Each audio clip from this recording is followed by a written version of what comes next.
on to the question number 6.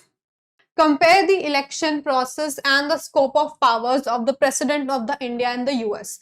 So see, this was a question which was primarily picked with reference to the US elections which happened last year, because it's important, because in 2022 I think there was a question which was asked with respect to the powers of the French president and the Indian president, because the French president was elected back then, and in 2022 Indian president was also elected. So that is why this question is picked up here, because it makes it important with respect to the US elections which were recently held. So that is the PYQ pattern as well. Discuss India as a secular state compared with the secular principles of the US constitution, and critically examine the procedures through which the presidents of the India and France are elected. So this is a question which, if you are unprepared for, can be very difficult to write in the exam if you don't know it. Because if you don't know it, you don't know it. You can't imagine the process of election of the president of the US or the France. So इसीलिए it's an attempt for you to be better prepared at handling such questions. अगर एक दो चीजें भी याद रह गई, so you can write an answer. Approach will be introduced. The approach is pretty direct because the question is pretty direct. You have to compare the powers, and whenever there's like comparison thing happening, we usually make a table, and that is also what has been done in this question. Answer by mentioning about the India and US as two distinct political systems. In the body part, first highlight the differences in the election process of the president in two countries. Next part, enumerate the difference in the scope of powers. Conclude by summarizing the two countries have a distinct political system. And if you see the syllabus also of GS2 Polity, there's a direct mention of comparison of the Indian and the US political systems, or the India and the British political systems. So that is also why this question is important, because it is a direct reflection of the syllabus. So this can actually crop up in any year, and this year it becomes all the more important because of the US president elections. So India and the US are two major democracies, each with an office of the president, yet they operate under distinct political systems, that is the parliamentary and the presidential system respectively. So in the first statement only, you have rightly highlighted how both the countries have very different powers and very different election procedures because of the difference in the nature of the political system. India is a parliamentary form of government and the US is a presidential form of government. So by default, their powers and their processes and their roles will be different, and that is what was also discussed in the question.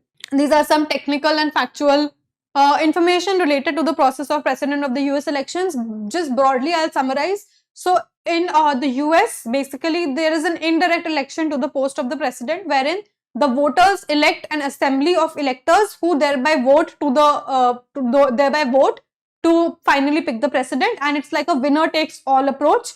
Whereas in the Indian system, only the elected MPs and the MLAs vote for the president, and that is also done through a proportional representation system or a ranking system, wherein you rank your preferences 1, 2 and 3, and then there's a formula which is used to calculate the votes which are needed for the election of the president.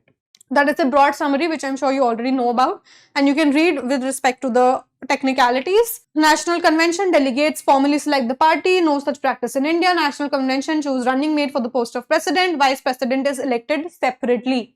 In the US, president and the vice president are elected simultaneously, whereas in India it's a different process altogether. Next point is with respect to the electoral college. The electors elect the president. Electors are voted by the citizens, whereas in India it is elected by the MLAs and the MPs, elected MLAs and the MPs of the parliament and the member and the state legislatures. Centralized body does not exist. In India we have the election commission, numbers minimum 3 per state. See, now this is the type of information which you can take from this PDF. All of this you might be able to know with respect to maybe studying polity or through newspapers, but this is something which is not normally known. So this is a value addition that you can write in your answer. Non-uniform value of vote of MPs is the same, but MLAs differ based on the population. 2023 prelims question as well. Electors directly vote for the candidate, proportional representation, single transferable vote, winner takes all approach. Preference are counted by eliminating the least popular, this and this. You already know all of this. We can move on. And next, the question was also asking about the scope of powers, which you can mention here. In the US, the president is like the head of the state as well as the head of the government and has the most powers, sometimes veto powers as well. Whereas in India, it's more of a ceremonial head, but also an emergency lamp. So you can mention all of that. Head of the state government, ceremonial head with nominal executive powers, significant role, limited role.